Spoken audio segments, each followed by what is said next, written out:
Hello दोस्तों, आप सभी कैसे हैं। मैं सुनील प्रजापति दी रेडियंट स्टडी में आपको स्वागत है।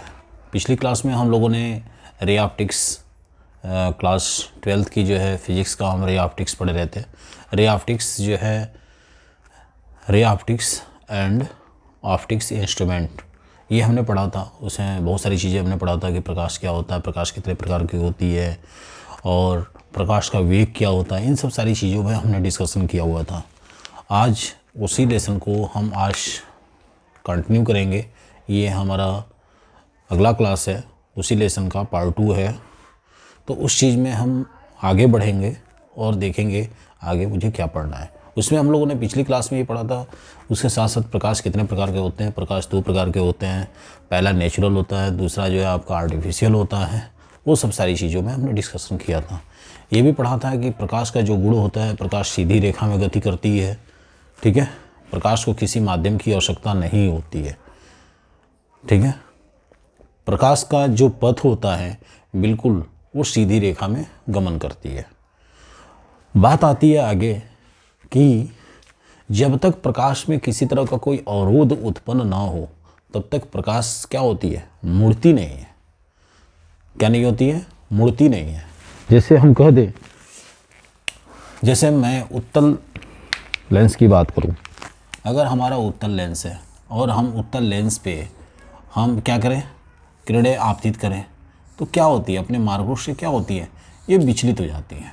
क्या होती हैं, इसमें हमने क्या किया, अवरोध उत्पन्न किया। प्रिज्म है, प्रिज्म के अंदर क्या होती है, ये एक प्रकाश का क्या होता है, अवरोध उत्पन्न होता है और इसमें क्या होती है, कई किरणें क्या होती हैं, अपना रिफ्लेक्ट हो जाती है। ठीक है, जैसे आपका दर्पण है, दर्पण में भी क्या होता है, ये सिरा तो पॉलिश किया होता है और जैसे किरण आपतित होती है तुरंत यहाँ क्या होती है, अपने ही माध्यम में पुनः वापस आ जाती है। ठीक है, तो जब तक अवरोध उत्पन्न नहीं होगा तब तक वो मार्ग से विचलित नहीं होगा। और ठीक है, अब आगे हम देखते हैं। अभी बात हो रही थी कि प्रकाश बिल्कुल पारदर्शी माध्यम में चलता है। तो माध्यम भी 2 तरह के होते हैं। कितने तरीके होते हैं, 2। कौन कौन से होते हैं, तो हम आगे बात करते हैं इस क्लास में कि जो पारदर्शी माध्यम है वो कितने प्रकार के होते हैं। तो हमारा जो पारदर्शी माध्यम है वो 2 प्रकार का होता है। ठीक है, पारदर्शी माध्यम, पारदर्शी माध्यम जो है हमारा 2 प्रकार का होता है। पहला है सघन माध्यम, अर्थात इसको कहते हैं इंग्लिश में डेंसर मीडियम। और सेकंड है हमारा विरल माध्यम, अर्थात इसको कहते हैं रेयरर मीडियम। ठीक है, तो पारदर्शी माध्यम कितने प्रकार के हुए, 2 प्रकार का हुआ। पहला हुआ डेंसर, दूसरा हुआ रेयरर। अब सघन माध्यम की बात करते हैं। सघन क्या होता है, सघन वो माध्यम है जिसके कण बिल्कुल पास पास हो, अर्थात बिल्कुल घना हो, उसको हम कहते हैं सघन माध्यम। क्या होता है, जिसके कण बिल्कुल पास पास हो, अर्थात बिल्कुल घना हो, उसे हम क्या कहते हैं, डेंसर मीडियम या सघन माध्यम कहते हैं। ठीक है, विरल माध्यम क्या होता है, जैसे सघन का मतलब हम एक तरीके से और ये बात कर सकते हैं, जैसे मान लीजिए कोई आदमी है, ठीक है, और उसके सर पे बाल क्या है, बिल्कुल एकदम घना हो, अर्थात आपका उसके अंदर बिल्कुल जो क्या है, कंघी भी ना घुसे, वो अपने बाल को भी ना झाड़ पाए। यानी बालों की जो संख्या है बहुत ही ज़्यादा हो, इतना घना हो उसका बाल कि बिल्कुल उसकी क्या हो, कंघी उसके बाल के अंदर ना पड़ पाए, तो उसको हम क्या कहेंगे, सघन कहेंगे। विरल क्या होगा, ठीक इसी का उल्टा, जिसका कण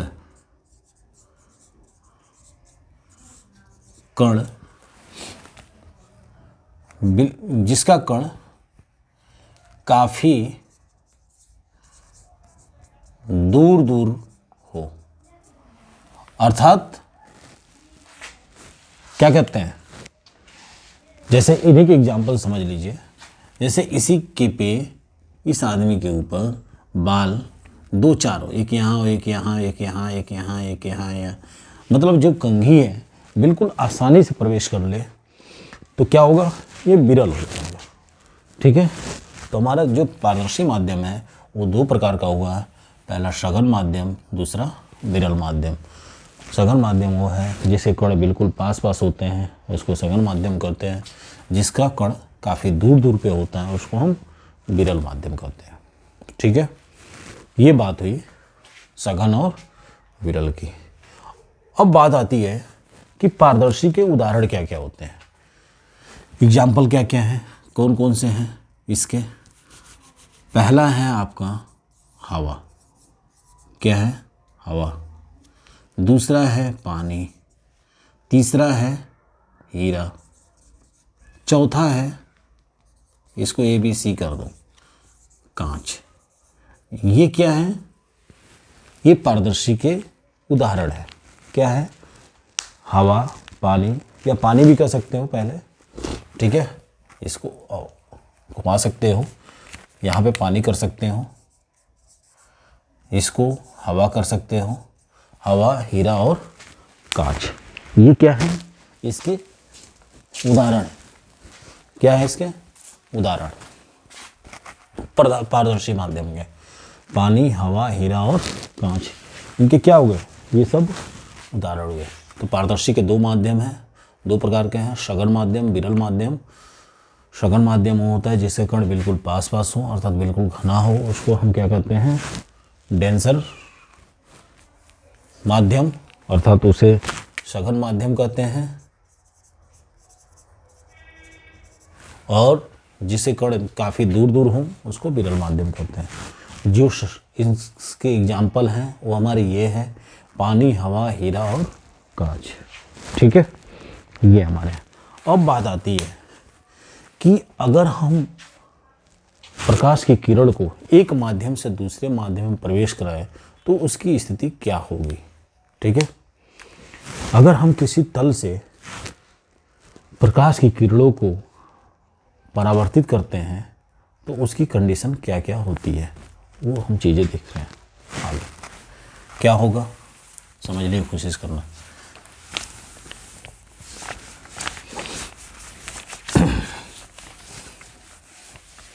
क्या होगा, मान लीजिए, यहाँ समझने की कोशिश कीजिए, ये कोई तल है। ठीक है, क्या है, ये तल है। ठीक है, और ये क्या है, माध्यम है। मान लीजिए माध्यम 1 और ये आपका माध्यम 2 है। क्या है, माध्यम 2 है। हमने इस पृष्ठ पे क्या किया, हमने इस पृष्ठ पे, किस पृष्ठ पे, पृथक्कारी पृष्ठ पे क्या किया हमने, पृथक्कारी पृष्ठ पे, पृथक्कारी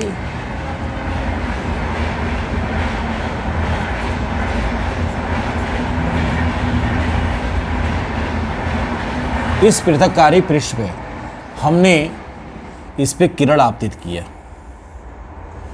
और जब ये किरण अपने इसी माध्यम में क्या होती है, लौट आती है, तो ये घटना परावर्तन की कहलाती है। क्या कहलाती है, परावर्तन की घटना कहलाती है। पहला कंडीशन क्या होगा, जब हम प्रकाश की किरण किसी प्रतिकारी पृष्ठ पे हम डालते हैं तो वह आपतित किरण अपने ही माध्यम में वापस लौट आती है। तो उस किरण को हम परावर्तन की किरण कहते हैं। वो घटना क्या होती है? परावर्तन कहलाती है। ठीक है, ये पहला कंडीशन हुआ। दूसरा कंडीशन ये हुआ कि यदि प्रकाश की किरण अर्थात आपतित किरण पृथक्कारी पृष्ठ से सीधे निकल जाती है, अर्थात अपने माध्यम में वापस नहीं आती है, अर्थात दूसरे माध्यम में प्रवेश कर जाती है, तो अपने माध्यम से क्या हो जाती है? विचलित हो जाती है। अपने माध्यम से विचलित हो जाती है। अपना क्या है? इस घटना को हम अपवर्तन का नियम या अपवर्तन कहते हैं। क्या कहते हैं? अपवर्तन कहते हैं। ठीक है। यदि तीसरा कंडीशन क्या होगा? यदि प्रकाश की किरण पृथक्कारी पृष्ठ पे अवशोषित हो जाती है, अर्थात न अपने माध्यम में आती है और न ही दूसरे माध्यम में जाती है, इस पृथक्कारी पृष्ठ पे ही रह जाती है, तो उसको हम क्या कहते हैं? अवशोषण की घटना कहते हैं। क्या कहते हैं? ये तीसरा हमारा है। क्या करता है? प्रकाश को अवशोषित कर लेता है। ठीक है। तो क्या कंडीशन बनेगा? पहला, इस किरण को हम क्या कहते हैं? इस किरण को कहते हैं आपतित किरण। इस किरण को कहते हैं परावर्तित किरण और इसको कहते हैं अपवर्तित किरण। इसको कहते हैं हम अपवर्तन किरण या अपवर्तित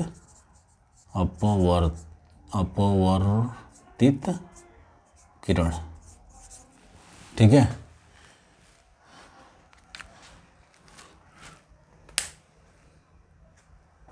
ठीक है, इसे कहते हैं। तो हमारा क्या क्या कंडीशन बनेगा? पहला क्या बनेगा? पहला ये बना, जब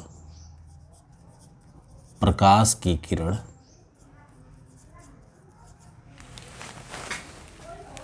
किसी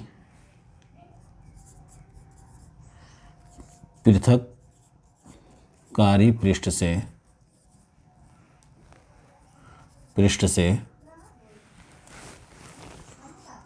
गुजरती है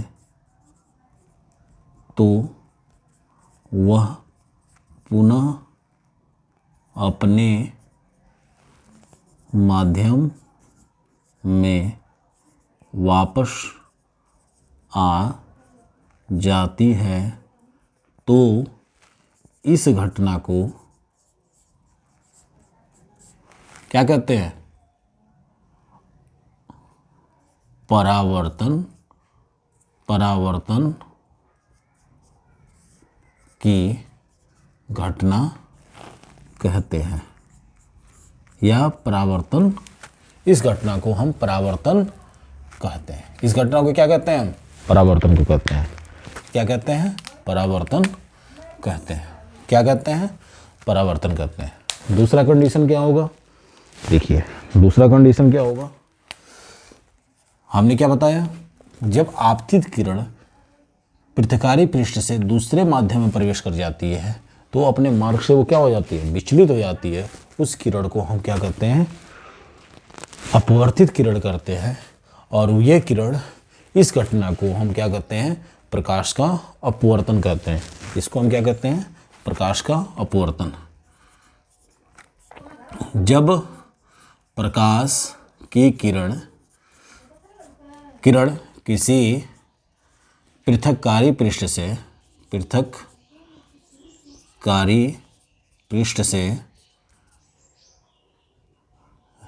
जब प्रकाश की किरण किसी पृथक्कारी पृष्ठ से गुजरती है तो गुजरते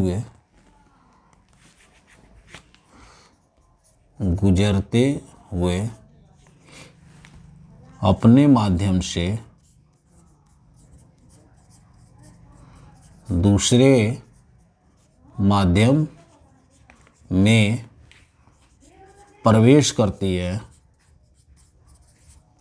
तो इस घटना को प्रकाश का अपवर्तन कहते हैं। इस घटना को क्या कहते हैं? प्रकाश का अपवर्तन कहते हैं। इस घटना को प्रकाश का अपवर्तन कहते हैं। ठीक है, इस घटना को हम क्या कहते हैं? प्रकाश का अपवर्तन कहते हैं।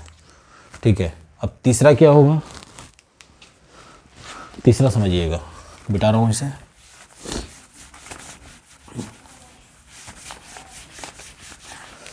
तीसरा क्या होगा?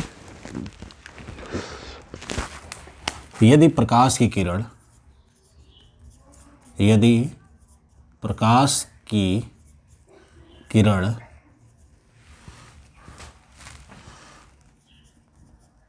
पृथक्कारी पृष्ठ पर ही रह जाती है, अर्थात न ही अपने माध्यम में आती है और न ही दूसरे माध्यम में जाती है, तो इस घटना को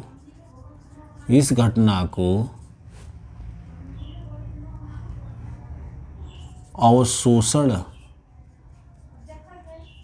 की घटना कहते हैं। अर्थात यहाँ पे क्या हो रहा है? प्रकाश अवशोषित हो जाती है। प्रकाश क्या होती है? अवशोषित हो जाती है। प्रकाश क्या हो सकती है? अवशोषित। अब मैंने आपको पहला बताया कि जैसे हम पृथक्कारी पृष्ठ पे हम ले जाते हैं, प्रकाश की किरणें जाती है अपने माध्यम से, तो तुरंत क्या होता है? ये परावर्तित हो जाती है। ये कैसा होता है? जैसे दर्पण। अगर हम दर्पण देखते हैं, मिरर होता है, मिरर पे क्या होता है? हम एक साइड इसका पॉलिश किया हुआ होता है। क्या होता है? पॉलिश किया हुआ होता है। जैसे हम अपने आप को देखते हैं, इसकी ज़रूरत मुझे डेली सुबह है, हम सभी की सुबह डेली है। जैसे हम उसको क्या कहते हैं, अपने फ़ोटो को या अपने तस्वीर को देखते हैं, तुरंत क्या होता है? उसकी प्रतिबिंब उल्टी बन जाती है। अर्थात जैसे हमने देखा इसको प्रकाश के तरफ, दर्पण की तरफ, तुरंत हमें क्या होता है? रिफ्लेक्ट हो जाती हैं किरणें। तुरंत क्या होती है? परावर्तित हो जाती हैं। परावर्तित हो जाती हैं। तुरंत वो प्रतिबिंब हमें दिखने लगता है। तो क्या होता है? वो पहली घटना होती है जो हमने आपको दिखाया है। ये चीज़ें सिर्फ दर्पण पे ही नहीं होता। हम किसी भी वस्तु को देखते हैं तो क्या होता है? हमें तुरंत हमारी आँखों से गई, हमारी रेटिना से गई, वो हमने देखा, और क्या होता है? हमने देखा और तुरंत वो क्या होता है? वो किरणें अपने ही माध्यम में दोबारा हमें दिखनी शुरू हो जाती है। वो क्या है? वो कैसी घटना हो रही है? वो परावर्तन की घटना हो रही है। ठीक है, उसके बाद फिर से प्रकाश की किरण आती है और हमें वो दिखती ही नहीं है, हवा में चली जाती है। अर्थात हवा में जितने इतने सब सारे गैसें हैं, क्या वो दिखती है? नहीं दिखती है। तो वो सब सारी चीज़ क्या होती हैं? वो किरणें क्या होती हैं? दूसरे माध्यम में जाके अपवर्तित हो जाती है। आपने देखा होगा एक शीशे की गिलास में, आप शीशे की गिलास ले लीजिए और उसके अंदर आधा गिलास पानी डाल दीजिए और उसके अंदर एक पेंसिल डाल दीजिए। वो पेंसिल जहाँ पानी का तल होगा वही मान के चलिए आपका पृथक्कारी पृष्ठ है, और उसके बाद जो पेंसिल का भाग होगा वो आपको क्या होगा? टेढ़ा सा दिखेगा। वो आपको कैसे दिखेगा? टेढ़ा। ठीक वहाँ पे क्या हो रहा है? अपवर्तन की घटना हो रही है, जो हमने आपको सेकंड पोजीशन बताया। ठीक है, वो कुछ इस तरह का यूँ बन जाता है। ये हमारा एक तरह का राड है या पेंसिल, इसे कह लीजिए, कुछ भी कर लीजिए। ठीक है, और ये शीशे की गिलास है। तीसरी बात क्या होती है? हमने प्रकाश को ले गया किसी पृष्ठ पे, सपोज दैट ये पृथक्कारी पृष्ठ है, यहाँ हमने ले गया और प्रकाश को इसने क्या किया? और शोषित कर लिया। ना इधर आ रहा है ना उधर जा रहा है। आपने पेड़ के पत्ते को देखा होगा, वहाँ पे क्या होता है, क्लोरोफिल होता है। वो प्रकाश संश्लेषण के द्वारा अपना भोजन बनाते हैं और उन पत्तों का विकास होता है। प्रकाश आती है और प्रकाश को क्या करते हैं, पत्ते अवशोषित कर लेते हैं।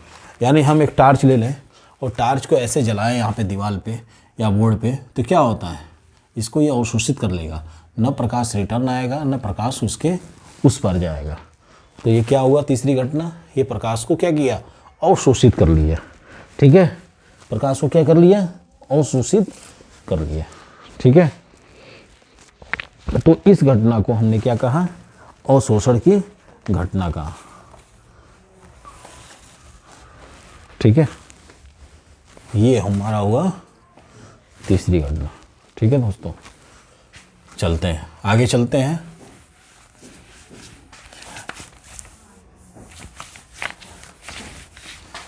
ये लेसन इतना इम्पोर्टेंट है एग्जामिनेशन के बिहाफ से, चाहे आपके कॉम्पिटिटिव एग्जामिनेशन हो या बोर्ड एग्जामिनेशन हो, ये बहुत ही इम्पोर्टेंट लेसन है। ठीक है, अब हम चलते हैं आगे। अब बात करते हैं हमारा जो अगला टॉपिक है, जो इसमें हमें क्या क्या पढ़ना है। एक्चुअली सिलेबस से परावर्तन हट चुका है, लेकिन हम परावर्तन के बारे में भी थोड़ा बहुत जानेंगे, जानना बहुत ज़रूरी है। दर्पण के बारे में जानना है, अपवर्तन के बारे में जानना है, इन सब सारी चीज़ों के बारे में हमें जानना है। ठीक है, तो हम नेक्स्ट क्लास में, अगली क्लास में हम पढ़ेंगे दर्पण क्या होता है। एक तरह से एक बात करूं कि हमने इस क्लास के अंदर ये देखा कि पारदर्शी क्या होता है, पारदर्शी कितने प्रकार के होते हैं, उनके एग्जाम्पल्स क्या क्या हैं, और हमारा जो पृथकारी पृष्ठ था उस पर हमारा जो प्रकाश आ रहा है उस पर कैसे परावर्तित होती है। ठीक है, दूसरे माध्यम में कैसे हो जाती है, जिससे प्रकाश को कैसे अवशोषित करती है, ये सब सारी चीज़ें हमने देखा। हम ये मान के चलिए कि जो भी वस्तुएं देखते हैं वो वस्तुएं हमें क्या हो रही है, वो परावर्तन की वह घटना हो रही है। सिर्फ शीशा पे ही नहीं हो रहा है, मतलब यानी दर्पण पे ही नहीं हो रहा है। ठीक है, हमारी हर एक वस्तुओं पे ही क्या हो रहा है, परावर्तन की घटना हो रही है। ठीक है, अपवर्तन की घटना भी हमने दिखाया आपको एक कांच की गिलास के अंदर एक पेंसिल डाल के, जहाँ पे उसका पानी का एक तल है, वही पृथकारी पृष्ठ है, और उसका वो क्या हो रहा है, मार्ग विचलित हो जा रहा है, अर्थात वो मुझे थोड़ी टेढ़ी दिख रही है। अवशोषण का भी हमने दिखाया है, हमने टार्च का दिखाया, इस बोर्ड पे लगाया हमने, और प्रकाश को क्या हुआ, न इधर अपोजिट आ रही है, अपने माध्यम में आ रही है, न दूसरे माध्यम में जा रही है, अर्थात वो क्या हो रहा है, इसको अवशोषित कर ले रहा है। तो हमने अवशोषण की भी भाग दिखाया। अब हम आगे इस क्लास, अगली क्लास में हम लोग पढ़ेंगे दर्पण क्या होता है, दर्पण कितने प्रकार के होते हैं। ठीक है, तो इन सब सारी चीज़ों पे हम डिस्कशन करेंगे और क्लास को आगे बढ़ाएंगे। आप वीडियो को ज़्यादा से ज़्यादा शेयर करें, लाइक करें। अगर आपने हमारे चैनल को सब्सक्राइब नहीं किया तो सब्सक्राइब कर लें। धन्यवाद।